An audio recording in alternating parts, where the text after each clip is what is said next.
Right now. They should be able to hear our beautiful voices.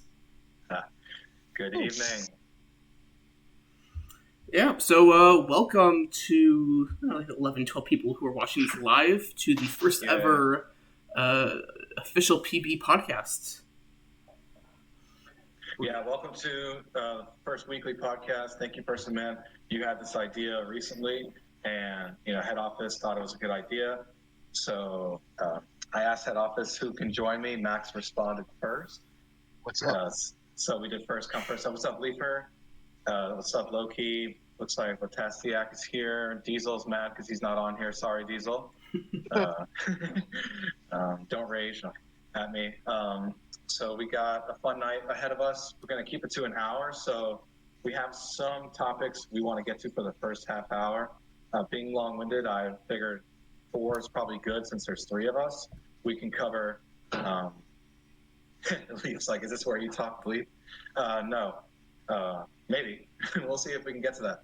But yeah, we're going to cover these 4 topics that I listed out for these 2 lovely gentlemen that are joining me tonight. And so after that, we're going to try to get to live questions here in the Twitch chat to the best of our ability. So if you have any questions, start thinking about them, because in half an hour, we want to go to them. So yeah, might as well get started, right? Yeah, so I'll share my screen. So this isn't really, it's technically not a podcast because there's going to be like a video component to it. But kind of bringing back what I was doing with the Scorpions podcast back in like season 11. But we'll see. Okay, let's see. Also, by the way, for anyone that's watching, I'm streaming. Perseverance back streaming thing. I haven't been able to since season 11. So let's see. Okay, we can turn on my display, get rid of these, add the Fumble Bumble for Infinite. But here we go. Oh goodness. Person Man's back in the stream game. Let's get it. All right. Okay, Helmets. What topic do you want to start with first for today? Well, I guess having you here, I think this is pretty pertinent and valid for tonight because we're hopping into regular season so soon. And the stream schedule, adding that extra night, I don't have as much to say about it than you, Person Man. But I was part of those discussions. So to get to the extra night, I think it made the most sense adding more teams and just trying to maybe try to have us, shorter streams if we could. We don't want to be as long as every Star Wars movie. So, Person Man, can you kind of go through, adding that Wednesday night, what those discussions were from the beginning and how it led to Wednesday being the new night? Oh, and they're asking me to turn me up. Maybe I should do that myself. Well, yeah, I just turned up the volume for you guys a little bit, so hopefully that works out a bit better. Okay, I can turn it.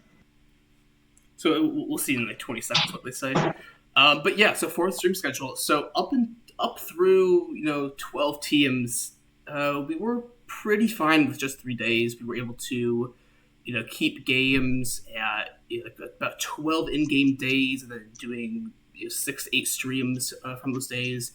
But moving over to now 14 teams in the majors, it just really, really wasn't possible to get every major team on the stream on Tuesdays. That's 7 games right there, and plus doing quick sim days. So something that I've tried to do ever since I took over as the sim team head was to reduce the stream times, and some things have worked and a lot of things haven't. But adding a day to our schedule, I'm really hoping is kind of the final piece to bring these streams, not just under 2 hours, because last season we had a good amount of streams under 2 hours, but maybe even under like an hour and a half for streams. So you're still getting, I guess, like the same amount of time in the streams per week. But yeah, I'm really hoping that this will help shorten them. So right now, LBG made the schedule, and I believe so Monday through Wednesday, there's about 4 or 5 games that are going to be streamed per day, and then a bunch of quick sims. So what that means, a 4 or 5 games streamed, that's a little bit over an hour. Usually it's about 15 minutes per game to do that and to do box scores. So that's a little bit over an hour just on games. and then maybe add 20 minutes for the rest of the box scores for the day. So it should be a lot faster, but bear with me. So we'll see kind of how this turns out. Yeah, and appreciate you, working hard trying to make the streams the best possible, live experience in all sim leagues. Max, I know you have your ear on the ground pretty well, being involved in the minor leagues, especially as I think a co-GM or GM of, I know you and Shu kind of trade off with the 66ers. Do you think adding that night is going to be good? How have you heard it being received, if you have? I, from what I've heard from the 66ers and other rookies around, everybody seems really excited about it. Everybody likes the streams, and if you have an extra night of streams, that's always a good thing. And like Person Man said, you're still getting the same amount of streams, just shorter chunks and shorter doses, kind of. You know what I mean? Mm-hmm. Yeah. So everybody seems really excited about it. Yeah, then real quick. So just in case people who are listening don't know, so Tuesdays and Thursdays and Saturdays, I guess, are all pretty much the same thing. So Tuesdays are still going to be major streams. Thursdays are still going to be minor streams. Saturdays still going to be prime time. So the difference here is that on Wednesday we're going to have a kind of a hybrid day. So I think looking at the schedule, most of the games, like 3 or 4 of the games on most Wednesdays are majors, and then 2 of them are minors games. But the idea and kind of like the goal that LBG had was for Monday through Wednesday to show every single team on stream at least once. So even if you're a majors team and you don't play on Tuesday, you will play on Wednesday. So every team, majors minors, will be able to see their team play at least once, and then primetime on Saturday, that's going to be still just for the majors. And right now, primetime games or primetime streams are going to be just 7 games. So it's going to be 7 stream games, but nothing else. So we'll see how those go. That's still a lot of games, so those could be kind of the longer streams of the week. But that was kind of the only way to really do it right now with 14 teams to kind of keep primetime the same as it's always been.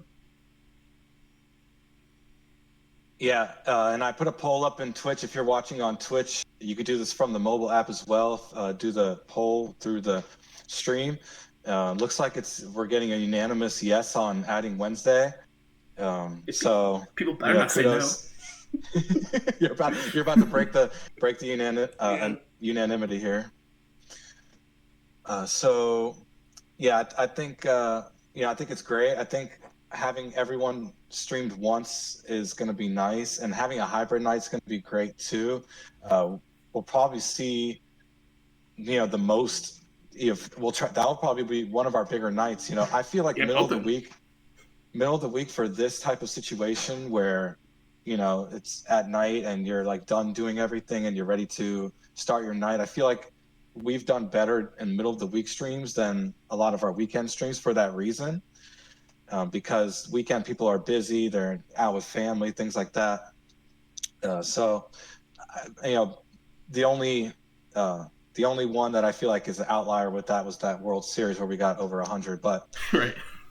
Most of the time, like Tuesdays do really well because it's fresh week. Everyone wants to see their updated player and how they're performing, with the new update. So it's going to be awesome to have Tuesday, Wednesday, Thursday. My only reservations behind it going into it, the discussions were, how can the Simp team handle it? How are they going to be able to handle all these lineup changes from not only Tuesday to Thursday, but now Tuesday, Wednesday, and Thursday?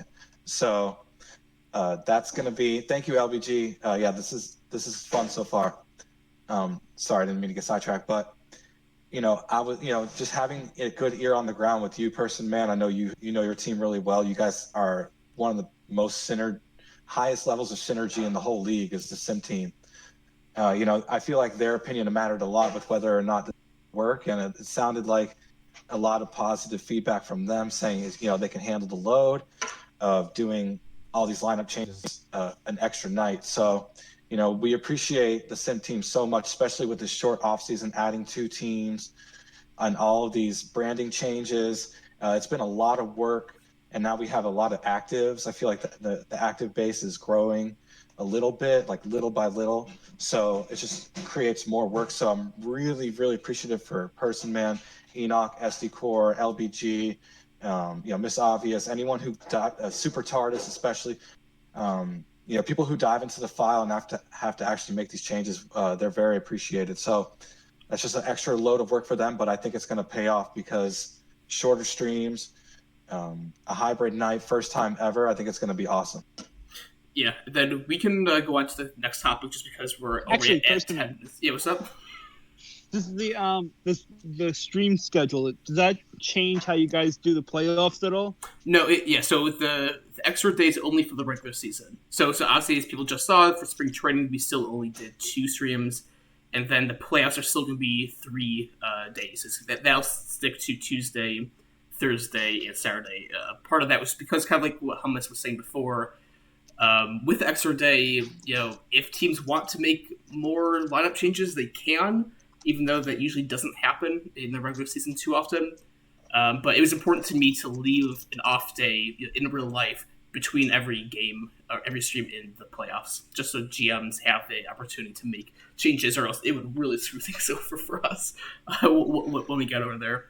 Yeah, and then I'll be coming out probably on Tuesday or Wednesday with my season 21 State of the Sim team, which will describe a lot of this, describe the new hires we just made, the new sub team we just formed, as well as results from a survey that I threw out to management. Yeah, that's a perfect segue into the next topic, Person Man. Mentioning your new team you assemble, I guess you should lead us off. We've had obviously a lot of position changes all throughout management. Is trying to stay on top of it. I was just tweaking that on League Jobs, all the new GMs, co-GMs of all the teams. And so can you go through, the beginning of the idea of having a stat team prepping the streamers in the Sim Team server and, what led to today, which is, 8 people now, helping out the Sim Team. Yeah, so I want to say every season, but I didn't last off season.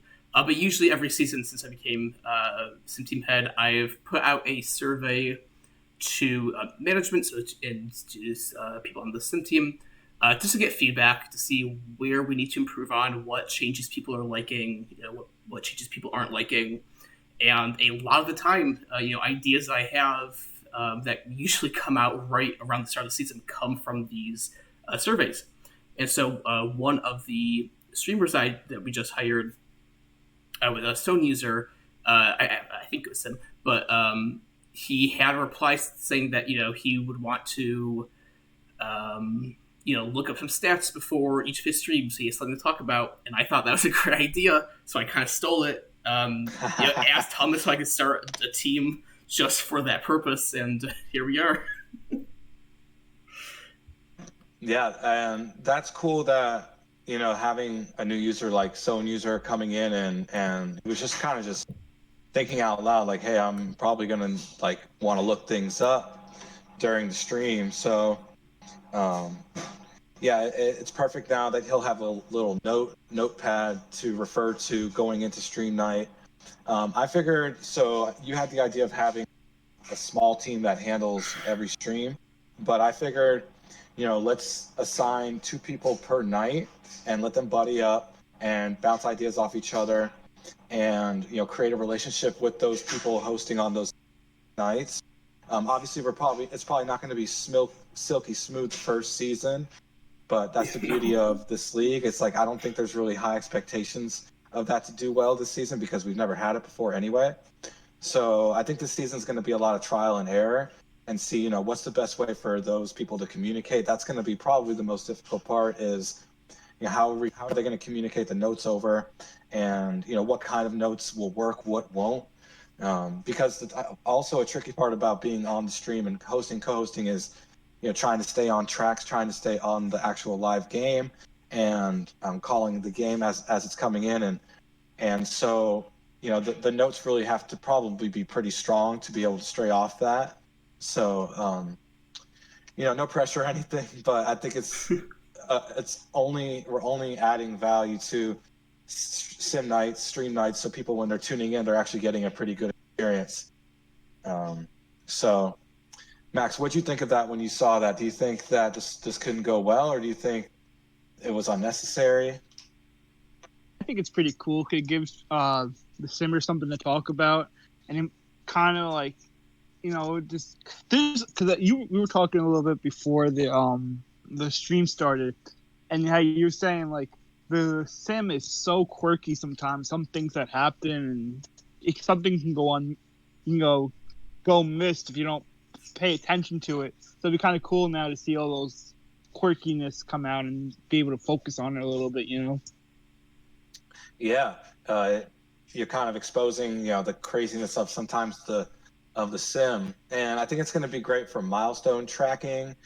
We have a lot of players who are either just about to enter regression or are in regression, who could be chasing team milestones, whether they're moving up to top 3 in their organization's lists for certain things, or overall career numbers that are approaching milestones or have hit milestones. So those are things that you need to kind of go in the index and find, and it's really not plausible, not really possible to do during a live stream, is to keep diving into the index. Okay, let's keep checking milestone trackers. So to have that available is going to be nice. And just like former team drama, just like as reminders, like, hey, at this live feature game features this player going against their former team. Those are things that the streamer, there's a lot going on in the middle of the night. You're in the chat, you're trying to make sure the technical stuff is working fine. So to have that in front of you is going to be, I think, really helpful.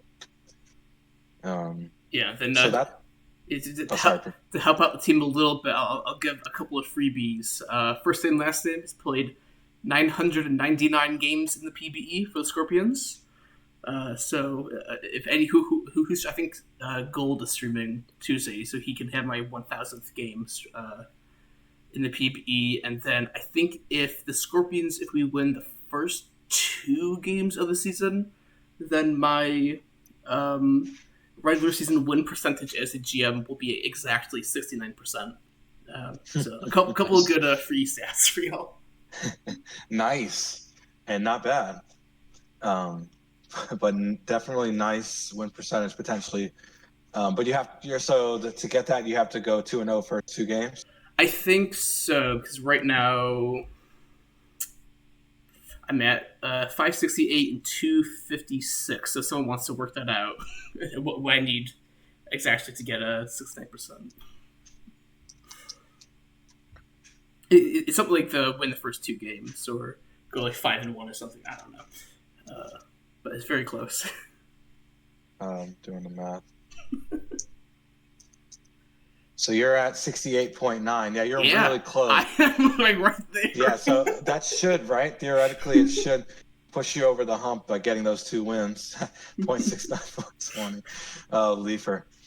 So we are moving through the topics here at 7:18. We're almost at the live questions portion of the podcast. Get those questions ready, by the way. We're looking forward to answering them as they come in. So yeah, that's just one change in management. We could spend a whole hour talking about what's been different this offseason, but shout out to all the GMs. I announced all of them, I'm pretty sure. And the branding changes I've also announced. Shout out to the Supernovas. That's the only branding change. Looks like Scorpions are going back to their old jerseys, and all the teams that had the charity stuff are going back to the old stuff. So that should be kind of cool to tap back into. So we can jump into expansion teams real quick. What do you guys think of how they did this off season in terms of looking into the future and branding and all that? What's the takeaways from you guys? I love the branding. The Indianapolis. I'm sorry. That's pretty cool. And the Foxes is really cool too. What do you think, Hummus? Like I said, we can spend I guess I'm pretty long-winded when it comes to this kind of stuff. My favorite part of PBE, like, the newness of certain things like expansion. This is I guess I came in at season 13. That was an expansion season. I don't know if I should count that as being part of it because that was my first. I was expanding. But season 16 was the Rougarous and the Demons. if I'm not mistaken, or is that 17? I know it was around that time. Um, but if you can click on the Apex roster at the top there, I think that's what you're looking for. Yeah, they don't have a team info page. I'm gonna give them one. Oh, There they go. nice. Forum browsing stream. So for me, this is the second time I've dealt with expansion as a user, but the first time from a management standpoint. And I was really thrilled with who we got in these roles. I think all four are pretty passionate when it comes to the league, and they've all four devoted a lot of time in their history with the league and contributed positively. So it's going to be fun to see those four go to work. But the branding wise, Kashima, I was so happy to see more international love. I love the fact that we could take advantage of that being kind of like a lot of theater of the mind. This is like an online, internet, fake league. So to be international is awesome because it's a lot of learning. Like I'm learning about Kashima, watching the posts come in on Twitter and reading all about the team. The color scheme is amazing. I'm a big fan of just like going wild with colors and not really sticking to classic old school schemes. That green is really nice on the eyes, and that version of red is also really nice on the eyes. So 2 shades of those colors are awesome. The font is pretty incredible too, very classy. Looks great in the sim as well. If you want to pull that, so clean. That K, yeah, it's very clean.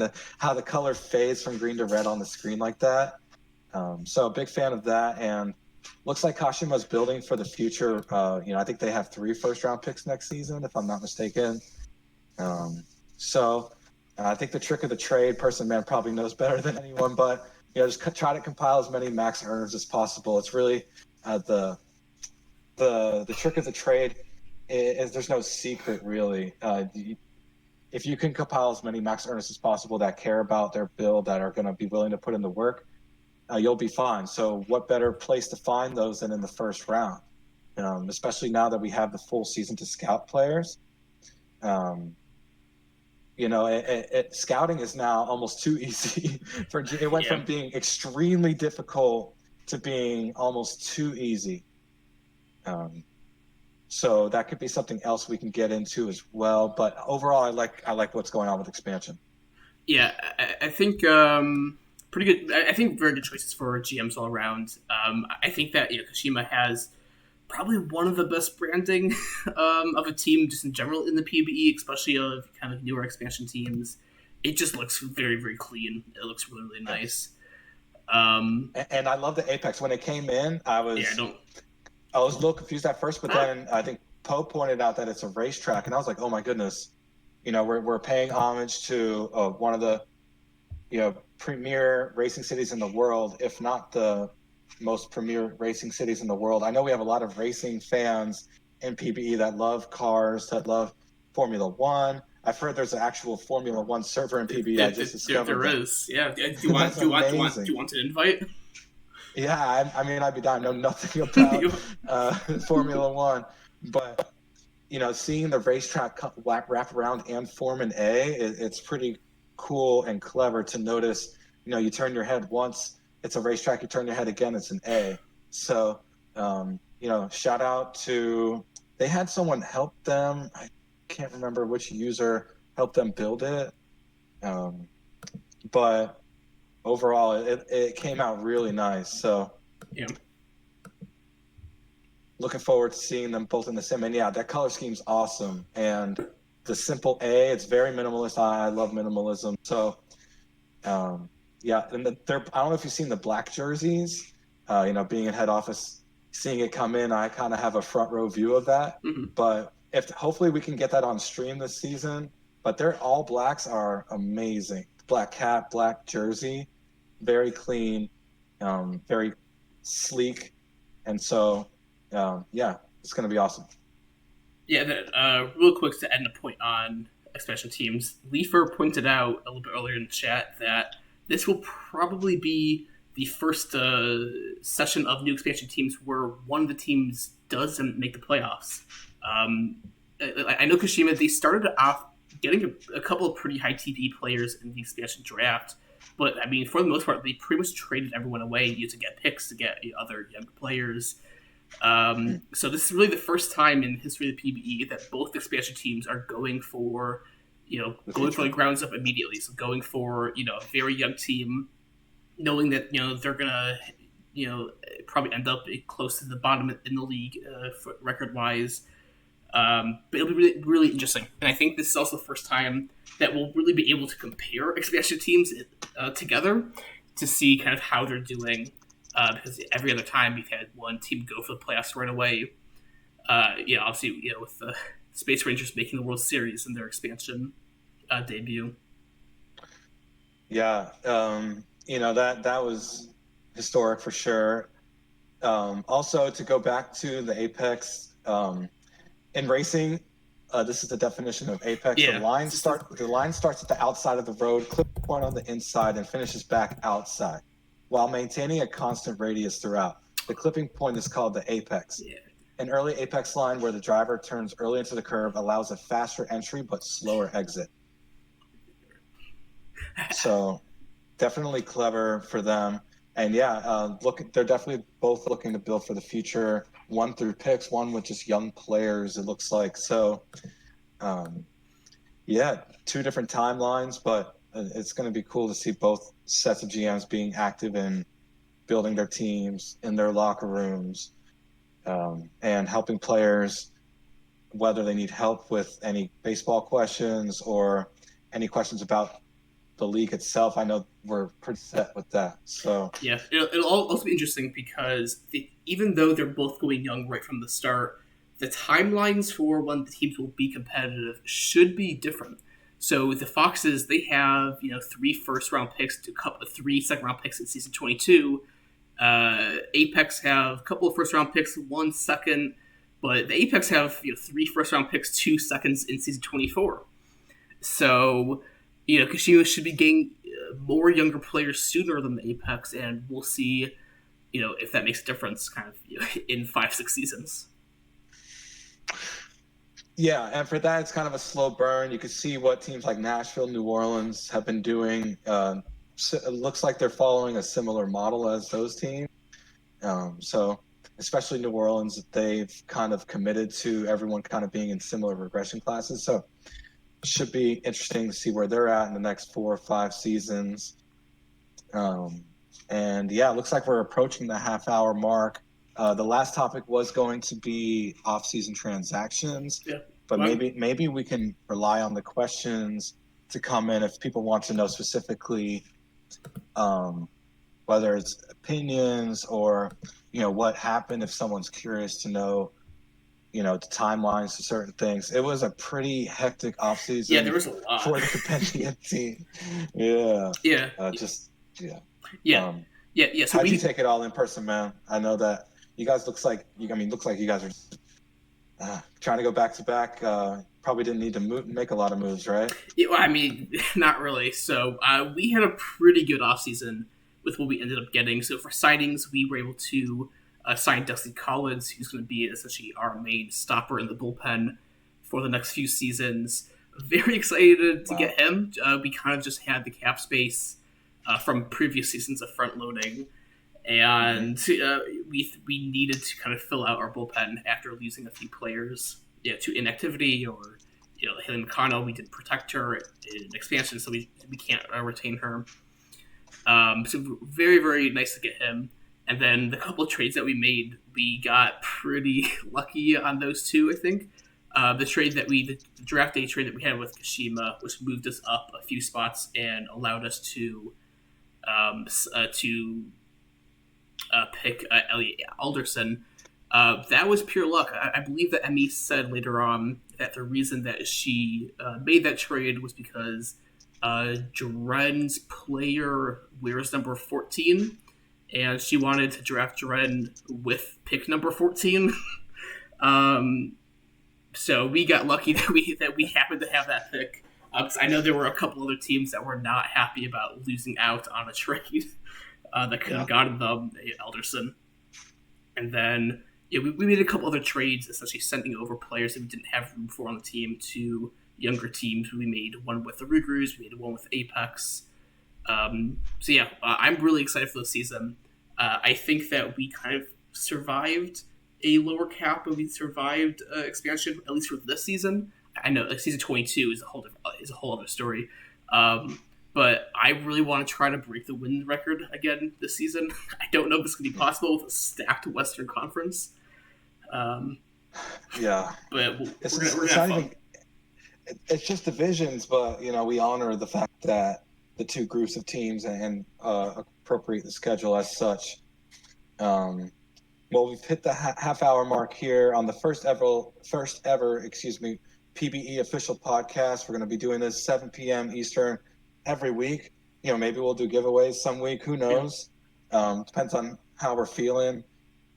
Maybe we can have the league unlock giveaways, do them here on the podcast. That'd be pretty cool.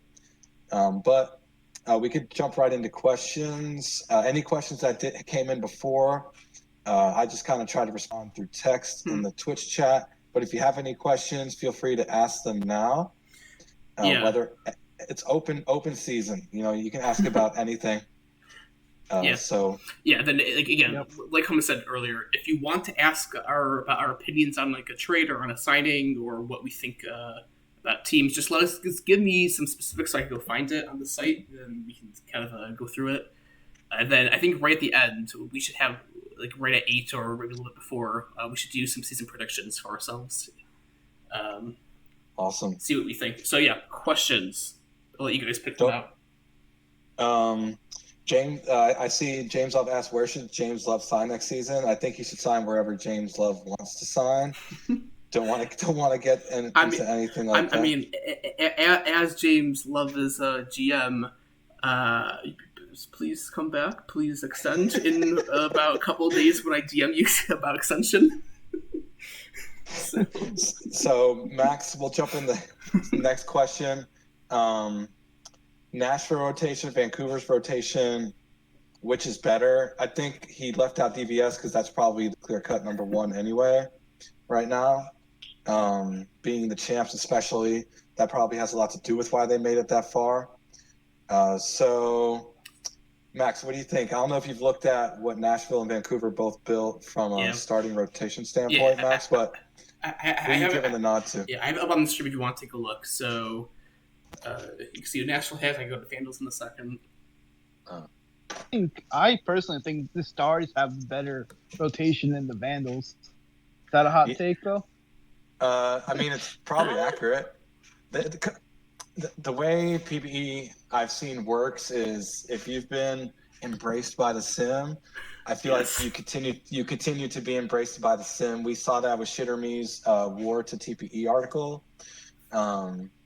And which was really good, by the way, if you haven't checked that out, basically comparing, war to TPE count. So your war number compared to how much TPE you have and who, quote unquote, got the quote unquote luckiest based on lower level TPE and how high their war was.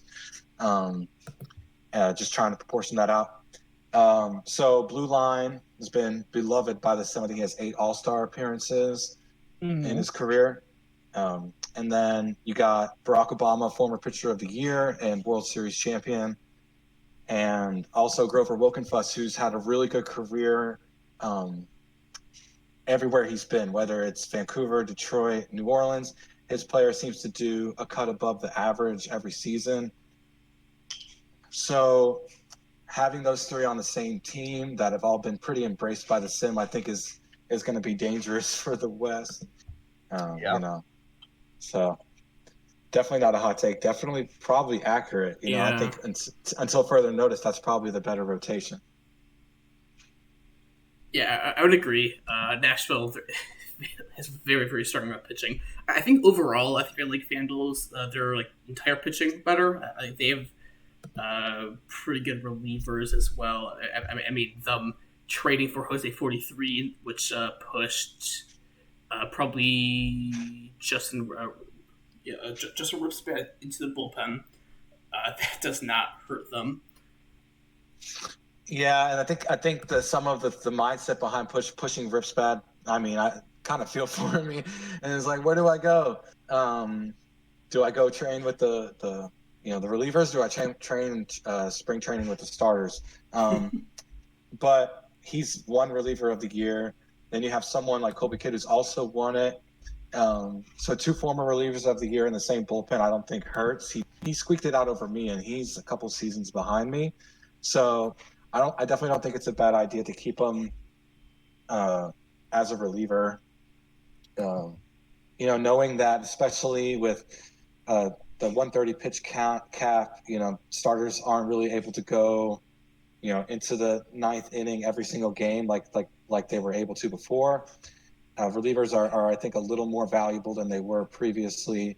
So helps to have them there. But yeah, starting rotation-wise, Nashville, I feel like until further notice, until the starters for Vancouver can prove otherwise, I think they're stronger. I think it looked like we had a question about MVP. So as a former MVP yourself, Person Man, who do you think is taking it this year? Is it going to be your boy James Love again? I'm hoping it'll be someone from the Scorpions again. Just based off of TPE, I can go to the TPE tracker as well. I think that Evok has a very good chance this season. She's top of the league in TPE right now with Elliot Lefebvre. I think that James Love has a really good chance. I think that Ian Fullman, even though he's a little bit less TPE, he has a really good chance. All of them are in the top 4 of our lineup in pretty favorable park conditions for their players. It'll be interesting. I think it will be one of them, but that's also just because I'm the GM. Of course, it's so random. Got to vouch for them. It's so random, with what happens, from season to season. Yeah, I would agree for sure. And it's kind of cool to see that we had, one player take it every single season. I think Julian O'Sullivan has 7, or had 7, I should say. Too many. Yeah, doesn't even matter. I mean, we love Juosi. She deserved all of them. But I think in this new era of a thick league, top to bottom, will we see that again? Maybe. It depends on how James Love looks going into the future, going into next season. If he can keep the crown, or if someone like Brunson can come in, take it potentially. But yeah, looking like it's probably staying in Death Valley in some capacity. Well, yeah, I mean the main thing is that 4. Okay, she also had 4. I'm thinking of Silver Sluggers, probably 4 MVPs, but 4 second places. So second places don't count. No, of course no not. credit for those. No, but so someone mentioned Brunson. The main issue for him is just going to be that he's a first baseman. If you look at who the MVPs have been, I don't actually know this, so I'm just kind of assuming it's going to be a lot of shortstops, a lot of center fielders. At catcher, Laddie, McBanishire was season 1, but it's the positions that get kind of a boost in WAR for where they play. So first base, I believe, has a negative WAR attribute out of the park, so it's very hard to kind of show your worth there unless you completely ball out, kind of like what Josh said was doing last season. So and that's where kind of WAR WRC plus. Yeah, I like OPS a lot if you're looking from a standpoint, zone range. So if like you said, if the first baseman can just disregard the WAR stat and just have crazy offensive numbers, they can give themselves a chance for sure. Diesel was mad we skipped over his question. Why is Peter Dawson Jr. the best player in season 22? I mean, we're talking about a thick class. where is he? Okay, he's somewhere near the top. TPE, 13 TPE behind Diesel. Oh, so there was kind of an issue with SLM's update. I don't know if you saw in management, but that had to do with got submitted a little early. Some of the tasks he was doing, that was kind of a miscommunication. So the TPE tracker probably doesn't reflect going back in and fixing that. But yeah, overall though, the top of this class is all the same.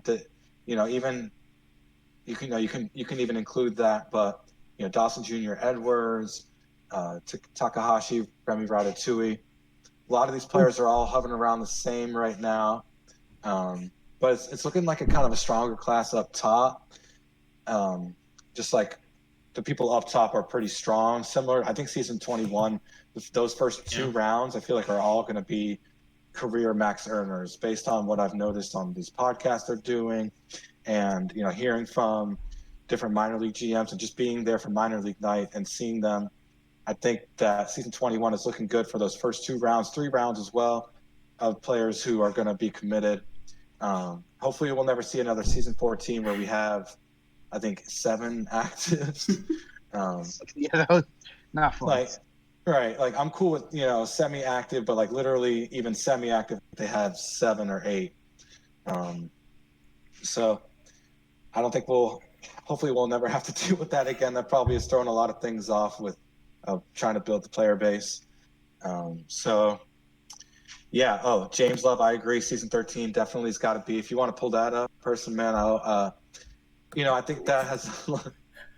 I think that's affected my progression with the league. Being part of this class is, it can help you, it can hurt you, but when you have, the former World Series MVP, then the MVP, then you have, World Series champion Jose 43, Grover we talked about, Balkan World Series champion, Brunson had a down year but is pretty good. Mia, not good. Sim is all over offense, defense, kind of a really good two-way player. Bobby McDonald's shown he could be pretty good. Rivers made the World Series, had a really good season last season. Knox, World Series champion. Spin rate, World Series champion. Toby's swept awards at his position before. You just keep going through the list. You can go to page 2 of the class, go to page 3. Balka's going to top 1,800 this season. I may or may not. I'm still up in the air. So sad. Dallas Houston was a Death Valley pick. Jeez. Yeah. For me, when I'm looking at TP Tracker, if you type in S and then the season number, it just will keep it to that season. We'll pull up season 14 real quick, just so people could see what I'm talking about when it comes to season 14. Look at that. Look at that drop off so first page looks pretty good at the top, really good actually. But then if you go on to page 2, outside the top 10 of the class, there's a pretty severe drop off.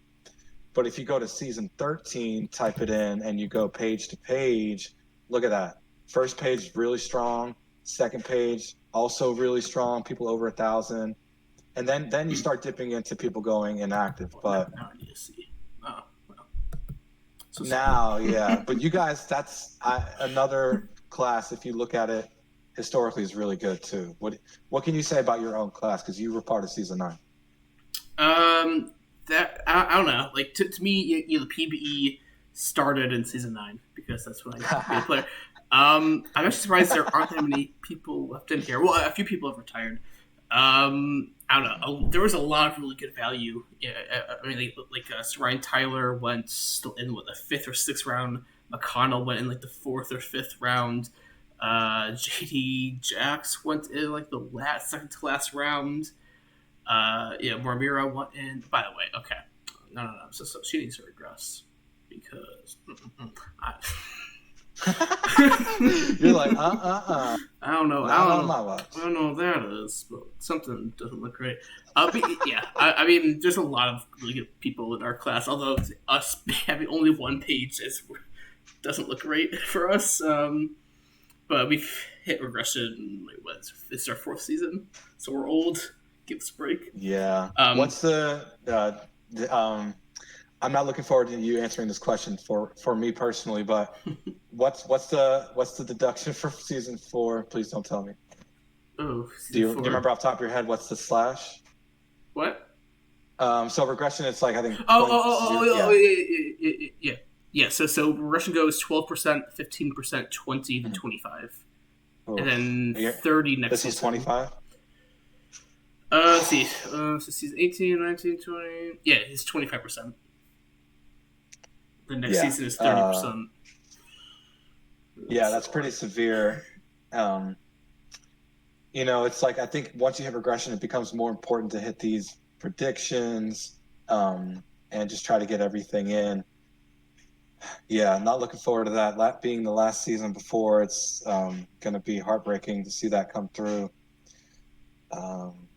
So, Max, you are season 22, right? Yes, sir. Yep. So you kind of had a transformation the other day.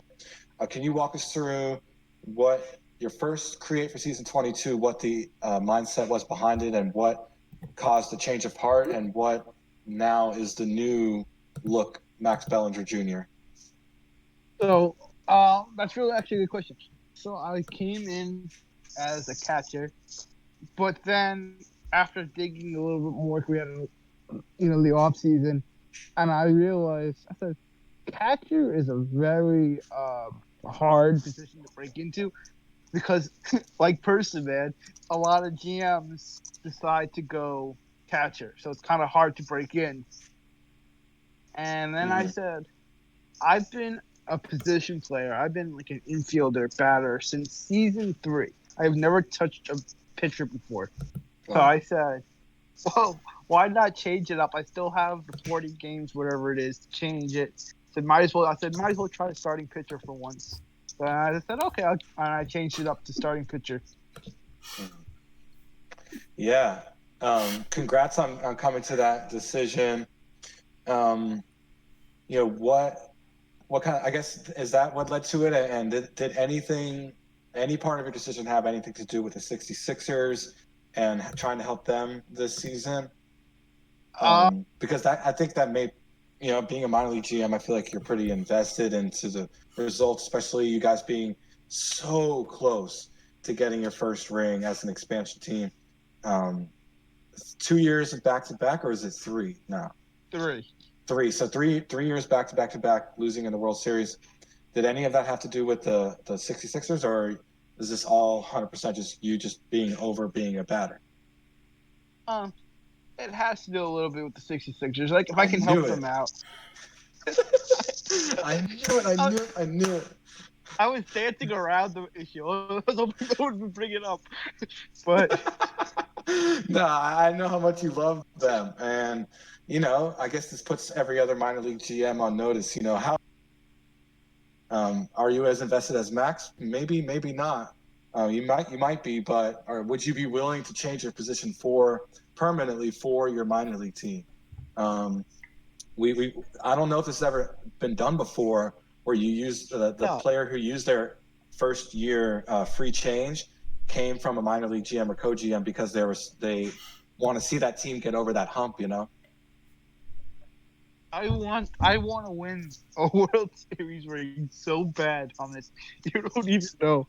Because it's the best thing is not the best thing, because I'm gonna get a lot of hate mail for this, but a lot of teams, ours included, got decimated basically because of expansion. Yeah. Which it happens, that's just the way the cookie crumbles. But I still feel like out of every team that got decimated, we're still pretty good. So now it's just about being the best of the the best of the decimated teams. You know what I mean? Yeah, I know for sure. That's been the through the minor leagues and the GMs, and overall is expansion kind of hurting the player base there. But we're got to let things play out. This season's going to be rough for minor leagues, so hopefully with season 23 class, or we can get more people trickling in the season. I think having that tutorial video, and I'm going to upload that to Reddit like I did the most recent Tahini Top 5. I think it was received pretty well. It was upvoted positive, like 48, almost 50 upvotes on OOTP subreddit. And so I think having that tutorial getting dropped in there, it's not an advertisement. I don't need extra permission. I'm not asking for anything, and I'm not linking anything. I'm literally going to drop the video straight in without having to link it to YouTube. So I'm not promoting anything. It's literally just going to be the tutorial dropped into Reddit. So hopefully the upvote brigade will come through, no commenting, try to make it look a little organic. and see if somebody, it piques their interest and we can help these waiver claims for the minor leagues trickle in the season. Because I hear you, and my goals are aligned with yours. Like as commissioner, I want to see the minor league player base expand as much as possible to create, fun, entertaining, season like we always do. So crossing my fingers, people can keep trickling in, and that's all you can hope for. Yeah. I do have to say, I do think, because Kingpin just got a new GM too, didn't they? Is Bauer Yeah, he moved up to stepped the down, Cancun. right? Yeah. Well, Bauer moved to the Yep. Cancun, be their GM. So they Yep. have Zach Mouse, Hasio as their new co-GM. Yep. That's pretty cool. Yeah, that should be fun. They're both, really active in this league. So I feel like the minor leagues in general, it's a lot of people who care about the league and a lot of competitive spirit down there. Friendly competitive spirit, but nonetheless competitive. It was just, to me, it was honestly a great moment to see how invigorated, how disgusted the minor league GMs were with these call-ups.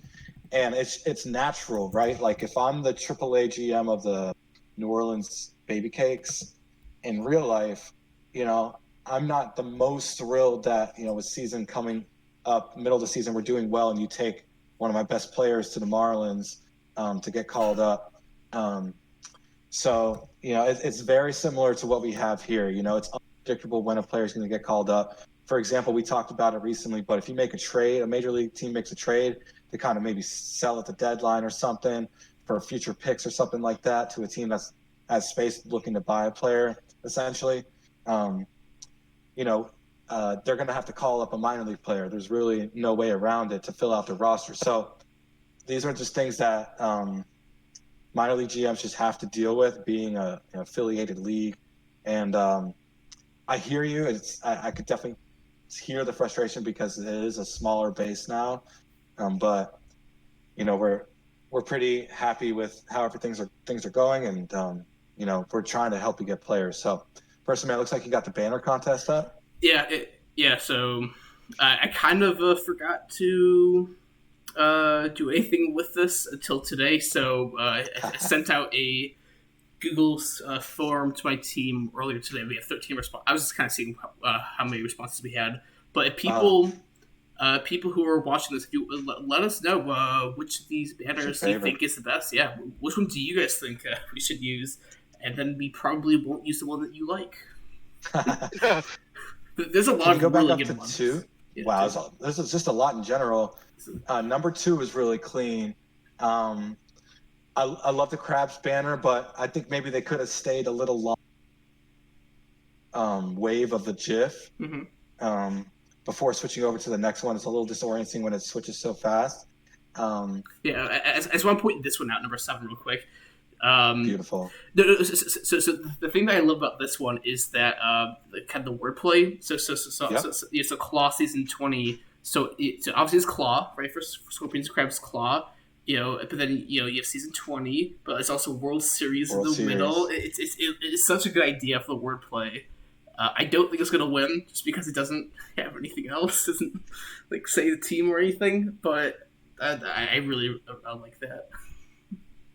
If above all else, it's really clean. Yeah. There's some good ones. Wow. Hater alert. No, it's funny. I mean, the best one is this one for sure right here. DG keeping on the tradition. Yeah, DG submitted that one, right? Yeah. Yeah. But number 2, I think, just if we're talking from a serious standpoint, I think is really clean. It's got your players on there. I know the middle is James Love, but the renders. So who's 1, 2, 3, and 4 here? Oh, you would hope that I would know. I forgot renders. I'm pretty sure this one is Lefebvre. Oh, Lefebvre. That's right. You're right. I think. My bad. Love is 4. That's right. You're right. Love. Jay Love's here. Yeah. I know that's Love. Who's that supposed to be? I don't know who that's supposed to be. Oh, I am Fullman. Is that? I don't know. I don't know their renders. 2 is Shane Green. Yeah. So Fullman, Green, Lefebvre, and Love. Yeah. Not a bad crew of 4 players, obviously. Danny DeVito. Yeah, I know that one. That's me. That one's Gamma hairstyles. Yeah. Yeah. It's cool to sign. I just noticed Yeah. it. Ah. Nice. Oh yeah. Let's see. Oh, that's cool. So it has all the seasons on there. Yeah. Historians like that one. That's a cool. The one with the seasons on there. That one's just really clean. Yeah. Whoever. Not that one. Sorry, that one's this okay. one? Yeah, 9. I mean, it doesn't really have any font on it. Well, but if we're talking about appealing to the eye, scrolling through JSync, that's a really nice. Yeah. And I bet you could guess who made that one. If you want to think of like who's really good at graphics, Tune Taco is made number 9. Oh, nice. Yeah, I don't think it's getting votes though, just because it doesn't have anything else on it. Yeah, but sorry, it looks really, really clean. That's a fun one. I really like number 12. I think it looks really clean as well. Yeah, they're all mostly clean. That one looks like I made it. I mean, you get $1 million for submitting a banner. Oh, nice. So that's $1 million bucks. Plus, I mean, at least it does meet the requirements. Yeah, at least I show that we look at all of them. I think these two, right, is actually really good. Yeah. I don't want to press the responses just yet. It's not official, but I think one of these two will probably win it. They both look so good. And this would have the 6 trophies up top. Pretty sick. I like the bubble effects. I've always been a fan of that. It makes it look, super, modern. Yeah. Ooh, listing all the players is clever. You don't see that often, and all the years in the sim. Oh, that's amazing. Classy. Yeah, we got 24. Yeah, we got 24 submissions, which compared to, I think season 60 we only had 14. So a lot more people making graphics. People need money, man. We talk about it. We talk about it all the time, but we want it to be hard to be Cerner, and you could just tell people are just trying to grind up, meet the requirements, put DVS on a banner, put the season on there. That's a really cool one too. Just 19 though, Diesel said. Wow. Oh yeah. That's really clever too. The Mortal Kombat score, and it has the team names in the player names on the health bars. Yeah, 19 is pretty nice. Yeah, so it's just. Yeah, what's up? Oh no, I was saying like our player base graphically, I think is pretty good for a free league where everyone just is voluntary. I think we have a pretty nice base of players who can make really good graphics. So. Yeah. Okay. Do you want to maybe answer one more question quickly? I think we answered like 2 questions in half an hour, and then I just brought up the championship matter stuff. Let's see. So let's see if there's one quick question. Gringo asked, shout out to Gringo, he asked, who's your favorite player of all time? For personal reasons, not who's the best player, but just like your favorite historically in PBE, your favorite player. Max, who's your favorite PBE player of all time? That has to be Vic Thunder. He was the Vandal. Pig Snout, he's a great dude, great player, probably one of the best players in the PBE of all time. I love that dude. Yeah, he was pretty good. Vandals named their stadium after. Mm-hmm. I promised him that in season 6 or 7. I said, when you retire, we'll rename the stadium Vandal Thunderdome, just for you. Yeah, career WAR 52.7. He topped out. His best season was 6.1, but had a lot of seasons from between 4 or more. So yeah, not a bad pick there. Let's see, career homers 364. So, what about you, person, man? Who's your favorite PBE player? I don't know. I don't know. Like, I don't really have like a favorite player outside of first name, last name.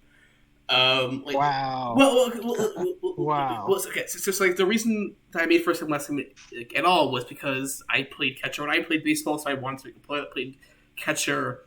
And before first name, last name, there weren't any career catchers in the league.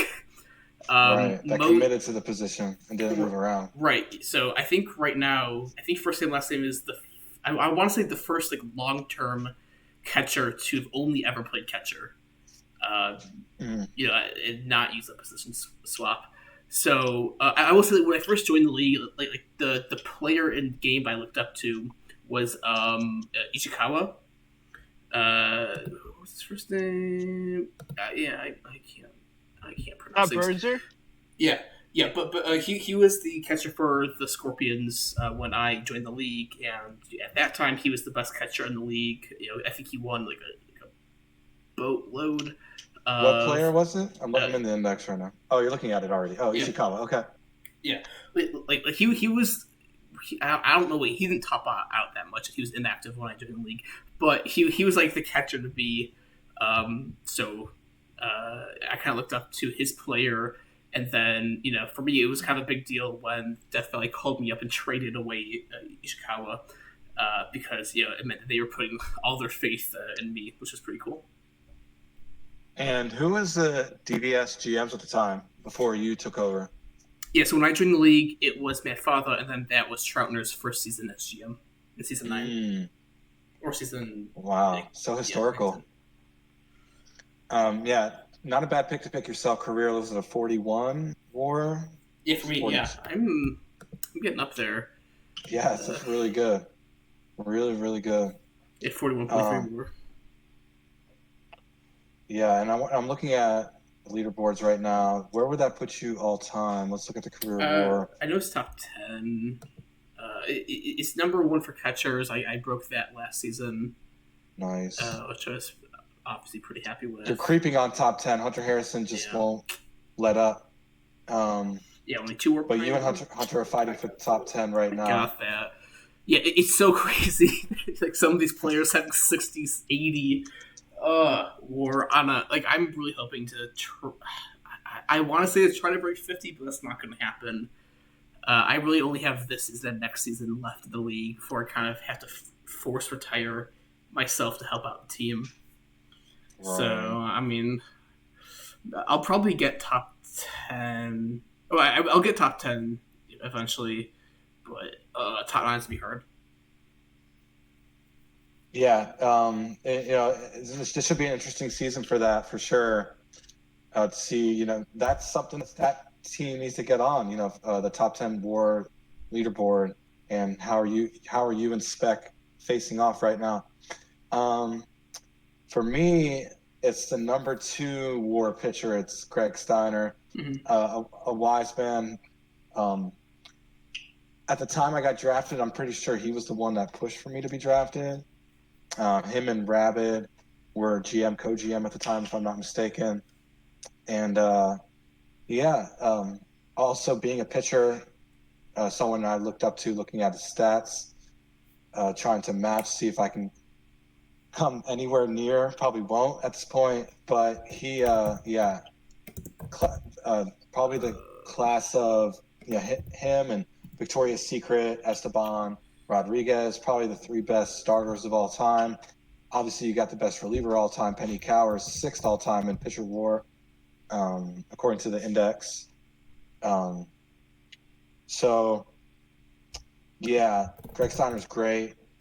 Threw a lot of strikeouts, helped the team out, jumped into the bullpen late in his career, and had a positive WAR his whole career.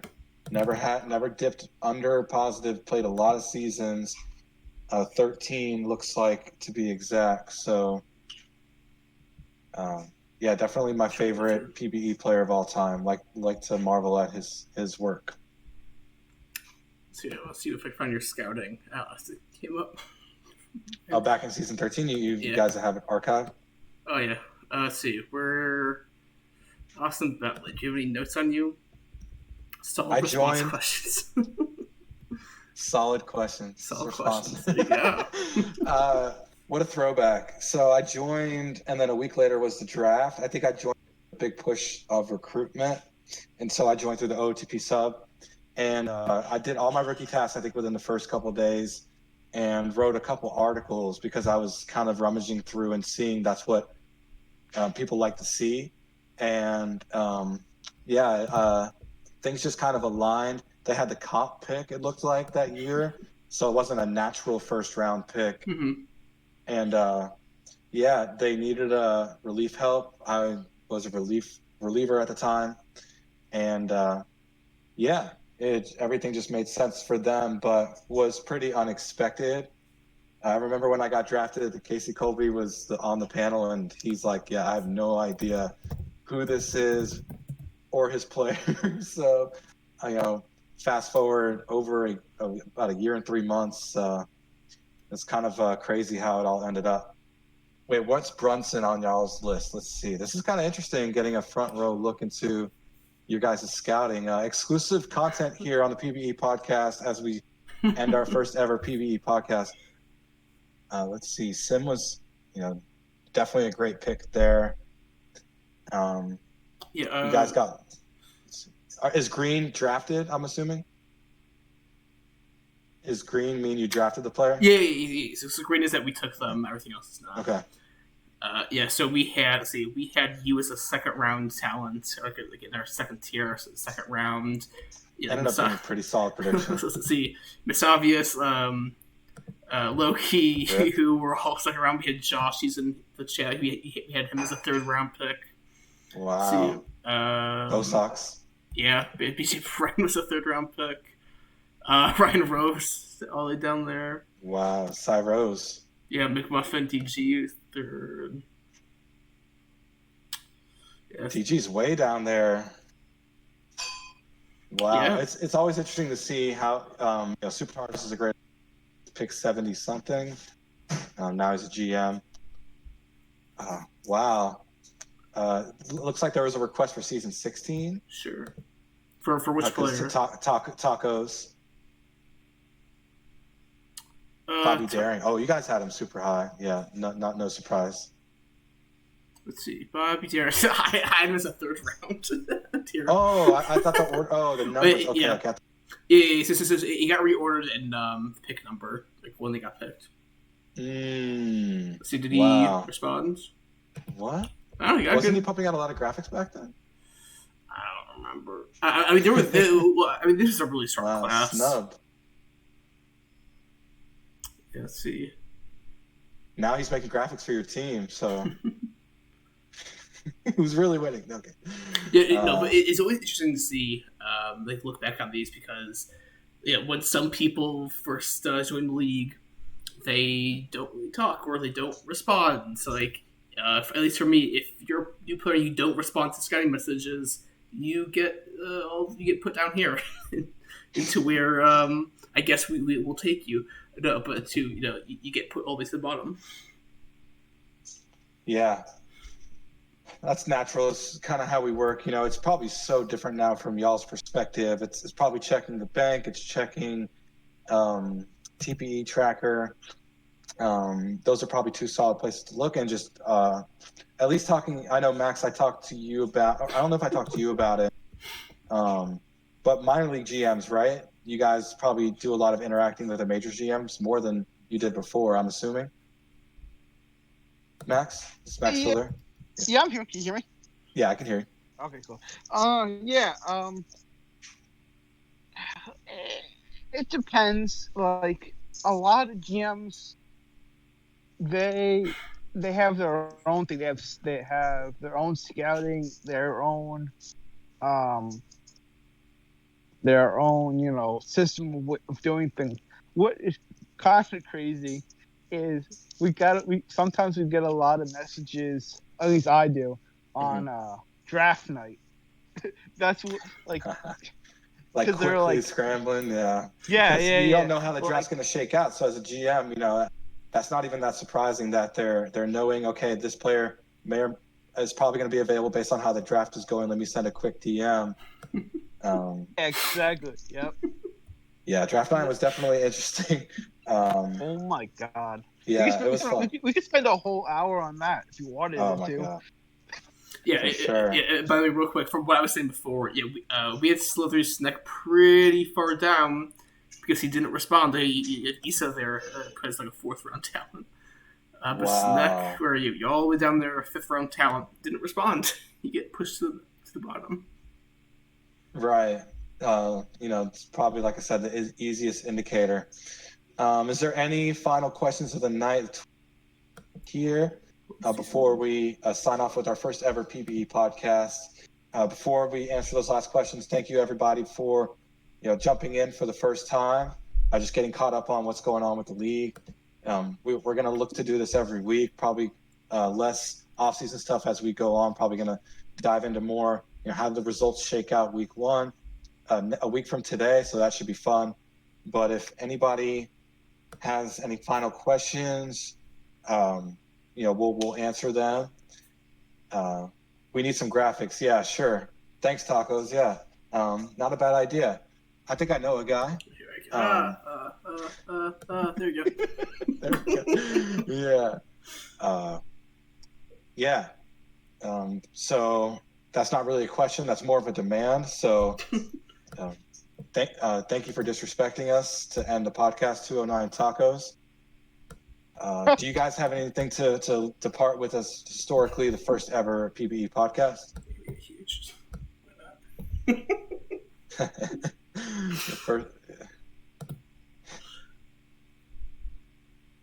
We do have a question. How did you get the logos for the team? Person, man, I guess as a GM, you can, because that's a GM decision. They pick that on their own. We even had a case of where they decided to pick their own from a team that already existed, from Florida to Sarasota. So, person, man, how did the logo come about for the Scorpions? And has it gone through any iterations? Has there been a previous? So yeah, the Scorpions are a season 1 team. So I had no input on. I don't know. I really don't know what the history of the logo is. I mean, it looks lovely. It looks great. But I'm pretty sure it's been pretty much the same ever since season 1. Max, if you want to talk about the Vandals a little bit, maybe from like when you were the GM. I don't know if you were GM 1 or on team 1. Like the logos switched around, but I feel like most teams kind of stick with them. Yeah, we stayed with. Okay, we had the alien logo. Do you remember that one? Oh, I remember. Yeah, hell yeah! What's your Everybody team remembers code? that logo. So they had that logo. I think it was season 1, and then when I came in, that was season 3. I guess they changed it. It's either season 1 or 2 to the remember that shield in baseball. We had that forever, and then we had that through all of our World Series wins, and then I left. Oh, we're hearing that the overlay is blocking it. I don't think. Oh. No one can see any wow. of the team logos.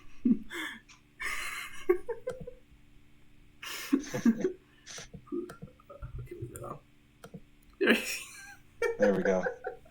Thank you, Diesel. Shout out to Diesel. Oh yeah. So yeah, if you want to scroll back up to see Vandal's logos, what they've been, and Max kind of going through what they were since you were around during that time, Max. So the ones you see now are the ones Rabbit did. So that was after I left being GM. So those were the ones that they had up until, what was it, last season when they rebranded again? S19, yeah. Yeah, with the raccoon. That's That's the OG logo? Yeah. Wow. Yeah. That's intimidating. Well, did they not put the new one in? Where's the? Oh, I guess they didn't put it in yet. Or maybe it's down below. Yeah, no, or maybe it's in a new post. Oh no. Yeah. I can get it if you want me to. It's in the index too. Tell them the poster budget. I don't know if things going to affect this season. What was that? Yeah, poster budget. Oh, Season 20. Yeah. Yeah. There's that logo's definitely gone through a bunch of phases time. yeah. Um, It's there. but it's cool to see the raccoon now. Yeah, you can see. Um, it's just a little cleaner now. Shout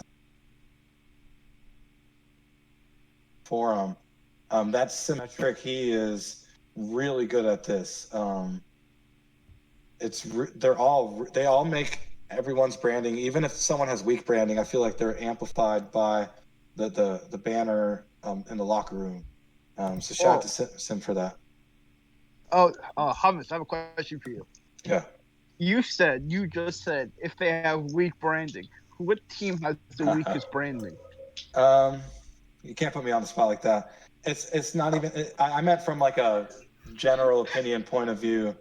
Um, from the overall perspective, you hear people talking about teams branding, but even if you feel like someone has weak branding, I feel like the banner will kind of improve it alone.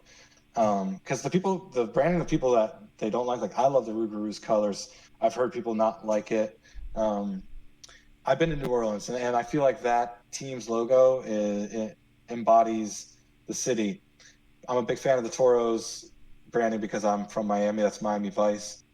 Um, a lot of these classic logos, like the Voyagers, I will say, if I'm going to start looking at branding from historical purposes, Voyager's old branding I thought was better. And I wish teams, I talked about this on my podcast, but I wish teams would dip into like a one season retro rebrand to honor an old season in some capacity. Like maybe 10 years after Providence won, was it 19? Maybe S29, they can go back for one season and dip into that first. It was a minor league teams logo, that first Crabs logo. I think that's a way better Crabs logo. Yeah. So yeah, Diesel's going nuts. He agrees with about the throwbacks. I think that's something. Yeah, choo jerseys. If Boise wants to tap in for like one season to honor them and their 10-year anniversary. So Such a big picture. do they have? Oh no, I think someone sent it to me. I think it was Max. You sent to me the OG Crabs logo. Hey, want to get it back for you? Yeah, you may have to. We may have to post Yeah. that somewhere. Probably want to probably have Hoppy post it in the actual team history section of Jason. I'll go bug Hoppy. I'm good at bugging Hoppy. Yeah, we'll get that going. But yeah, that probably answers that question. What's up, Rabbit? But yeah, that we should probably sign off here. First ever PBE podcast. Try to keep it to an hour. Went over a little bit. Want to thank Max for coming through this week from head office and kind of blessing us with this first ever podcast. A beloved figure in PBE, and thank you, Person Man, for hosting. You asked me, I was like, probably don't want me doing this. So thank you for taking the initiative, getting this set up. Hopefully we can get this viewership up every week, and get more questions coming in. And how'd you think we did, Person Man, first time? I thought it was okay. Okay. I don't know. Not bad. I mean, Okay. how do people who are listening to this thing? Yeah, we want your immediate feedback. We work quickly here in PBE. But yeah, Max, what'd you think of the first ever? Oh, this is the imager people were talking about, right? Yeah. Yep, Oh my yep. goodness, I freaking love that logo, man. Yeah. Well, I think the Bulldogs are in here. Yes, sir. Probably not. I think so. I didn't see Yeah. it when I went through. Yeah. Some of these older Voyagers ones were so good. Yeah. Yeah, a lot of classic logos going through. Hey, Wait, go back. What were we laughing at? This. Yeah. Sure. Yeah. It's my favorite logo right here. No, Oh, that's the open up best a one. new tab. Open a new tab. Watch that. It's magic. Open image in new tab. See? Oh, Oh, There you go. nice. Well, we'll Do you end know the here mount? showing all the historical.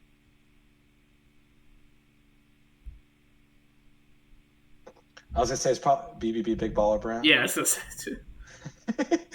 It's probably a good way to end. Thank you all for joining us this. Look forward to a great stream night on Tuesday. It looks like Gold's hosting, and yeah, well, lot to look forward to this season. With a lot of new look teams, but a lot of the same at the top. Can the Voyagers take it away from Death Valley? In fact, that's probably going to be the talk of the season. Just kind of people kind of overlooking regular season, probably looking ahead to playoffs. But the minor leagues, we're looking forward to obviously another crazy year. We had, I think, half a game separate playoff teams from making it in and not making it in. So okay, wait. I completely forgot. I want to just really quickly. Spring training. So what standings for this next season? Really quickly, I don't know. East. Who wins East? Who do you guys think?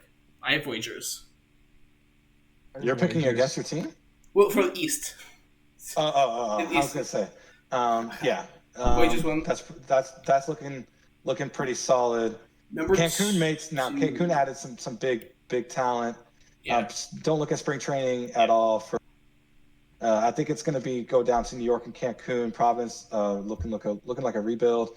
OBX on the up and up. Sarasota on the up and up. And as we know, NOLA, Indy building for the future. Yeah. For the East, Voyagers are going to win the division easily. I don't see any team competing with them. Cancun's going to be number 2. After that, I have no idea. I mean, I will joke about the East and West not the talent-wise not being equal, but there's 2 decent teams in the East. I think everyone else is still kind of rebuilding or going to rebuild. So I'll do Voyagers, Toros, maybe Supernovas, and then like the Aviators, Crabs, Rougarous, Apex for the East. For the West, it's been really close between Scorpions and Sloths. I'm giving us the edge. The Scorpions, Sloths, probably Vandals, 3 Raptors, 4. Honestly, probably just how this looks right here. Yeah, I think for West for me, I'll go. The only difference between this order is Boise, but besides that, I agree. That's how it's going to look out. Pretty much the same as you. Voyagers, Toros. I think maybe OBX takes the 3rd spot. We'll see. But then you got Sarasota, and it looks like Providence and Indy and New Orleans are going to be somewhere near the bottom, looking ahead for the top pick of the next draft. So Max, what do you got for your order for East and West? Man, I think like you guys, I think New York probably takes the East, and then it's probably Cancun. I don't. Then it's a mess. Who knows how the West pans out? But for the West, it's probably going to be Death Valley. It's like I agree with you, Hummus. I think the Boise and the Stars are the only 2 I'd flip from that order. Because the Nashville might be crazy with that lineup. They might do something. I mean, It's hard to do it only with pitching. Like the Mets tried that and didn't work out that well. But good. You could do it, and so they might be a little, surprising. Yeah, it looks like Loki said 5 Western teams in the playoffs. Wouldn't be shocked. Yeah, That's the norm. It's going to be 4 or 5. Out of the 6. Yeah, right. Yeah, because the West has 5 competitive teams. The East has 2 for playoff competition. So I don't know. It's gonna be an all-out brawl, probably for like the last 2 spots. Yeah. So we'll end there. A sound off in the chat as we end the night. But looking forward to the season. Get your predictions in. Think they close soon. So get your season predictions and check out the point task. Closes before the first sim. Thank you for booing me, low key. I've been looking for all night. Something I treasure as commissioner. And yeah, thank you all for joining us. Good Quick. night, PBE. I just want to say thank you to C Does It IT for the logo for the podcast. Yes. Thank you, C Does It. C Does It. He did it again, man. Wow. Hopefully we can keep him going with this. It's really clean. I don't know how, but thank you, C Does It. And good night, everybody.